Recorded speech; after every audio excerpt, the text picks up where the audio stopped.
Hi everyone, Shakib খানের একটা cinema নিয়ে কথা বলবো যে সিনেমাটা রিসেন্ট কিছুদিন আগে মুক্তি পেয়েছিল এবং এই সিনেমাটা নিয়ে বাংলাদেশের মানুষের প্রত্যেকের মুখে মুখে ছিল। তো সিনেমাটার নাম হচ্ছে রাজকুমার এবং এই সিনেমাটা শাকিব খানের প্রিভিয়াস একটা সিনেমা যেটার নাম প্রিয়তমা, এবং প্রিয়তমা খুবই হিউজ একটা হিট হয়েছিল, ব্লকবাস্টার বলা যেতে পারে। এবং এছাড়াও শাকিব খানের অ্যাক্টিং নিয়ে এটা খুব যথেষ্ট প্রশংসা পেয়েছিল।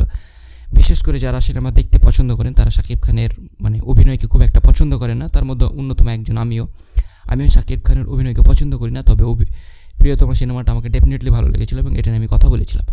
তো তারপরে তার একটা সিনেমা আছে যেটার নাম হচ্ছে রাজকুমার, এবং এই সিনেমাটাও সমস্ত মানুষ বলেছিল যে এটা একটা অসাধারণ সিনেমা।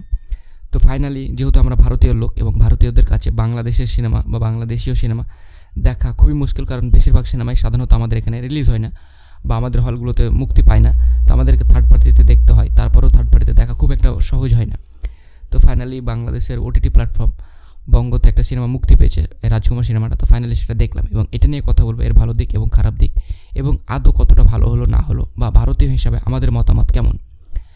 তো এর পজিটিভ দিক নেগেটিভ দিক নিয়ে কথা বলবো। তো এর প্রথম যদি আমি ভালো দিক বা পজিটিভ দিকের কথা বলি, তাহলে এখানে বলবো যে এদের যে আঞ্চলিক ভাষা এবং ওভারঅল যে কনসেপ্ট এবং যেভাবে লোকেশন থেকে শুরু করে ওভারঅল যেটাকে ব্যবহার করা হচ্ছে বাংলাদেশের সিনেমা অনুযায়ী, এটা অনেকটা সুন্দর এবং ক্রিস্পি এবং ক্লিন বলা যেতে পারে।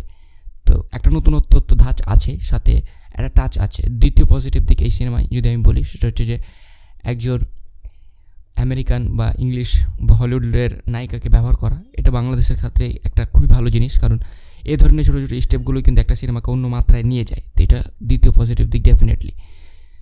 তৃতীয় পজিটিভ দিক বলা যেতে পারে সেটা হচ্ছে যে এখানে যেগুলো গান দেওয়া হয়েছে, দুই একটা গান মোটামুটি ভালো ছিল, এবং কী বলবো, ওভারঅল একটা গ্রামীণ ভাষার টাচ আছে যেটা দেখতেও সুন্দর লাগে। তো ওভারঅলি তিনটা পজিটিভ দিক আমাকে লেগেছে। এবার আসি খারাপ দিকের কথা। আমি জানি খারাপ দিকের কথা বললে আমাকে শাকিব খানের ফ্যানরা প্রচুর গালিগালাজ দেবে, কিন্তু তারপরেও বলবো সত্যিটা সত্যি সবসময় বলতে হবে। তো এর প্রথম যেটা খারাপ দিক লেগেছে আমাকে, সিরিয়াসলি বলছি, ক্লাইম্যাক্স সিন। ডেফিনেটলি আপনারা বাংলাদেশের লোক তো সবাই এই সিনেমাটা দেখে ফেলেছেন। তো ক্লাইম্যাক্সে শাকিব খানকে মারা হয়েছে, আপনারা জানেন। তো আমার মনে হয় না যে তাকে মারার খুব একটা প্রয়োজন ছিল। এই শেষ পার্টটা শুধুমাত্র প্রিয়তমাতে মারার ফলে শাকিব খানের সিনেমা প্রচুর হিট হয়েছে, যার ফলে এখানে মারা হয়েছে। আপনি বুঝতে পারবেন যেটা অহেতুক মারা। আর দ্বিতীয় আমাকে নেগেটিভ দিক লেগেছে, সেটা হচ্ছে যে এখানে সেরকমভাবে শাকিব খানের অভিনয় আমাকে খুব একটা ভালো লাগেনি। আহামরি তিনি যেমন অভিনয় করেন তেমনই। এবং তৃতীয় একটা জিনিস আপনাকে অবশ্যই বলতে হবে, সেটা হচ্ছে যে আমাদের যে পছন্দের নায়কগুলো বা আমাদের ফেভারিট নায়কগুলোর যে বয়স হচ্ছে, সেটা কিন্তু শাকিব খানের এই চেহারা বা এই ছবিতেও ডেফিনেটলি আপনি বুঝতে পারবেন। তার মুখ দেখলে আপনার মনে হবে যে না, ডেফিনেটলি তার বয়স সত্যি এবার হয়ে গেছে। তো ওভারঅল এই তিনটা জিনিস আমাকে নেগেটিভ দিক লেগেছে।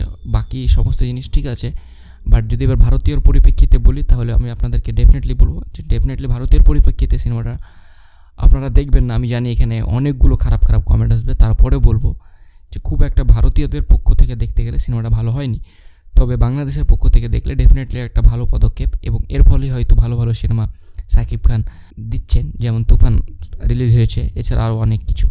তো আমার মতামত এই ছিল। আপনাদের কি মতামত ডেফিনেটলি বলবেন। কনসেপ্টটা ভালো ছিল, চাইলে আরও ভালো করে বানানো যেত।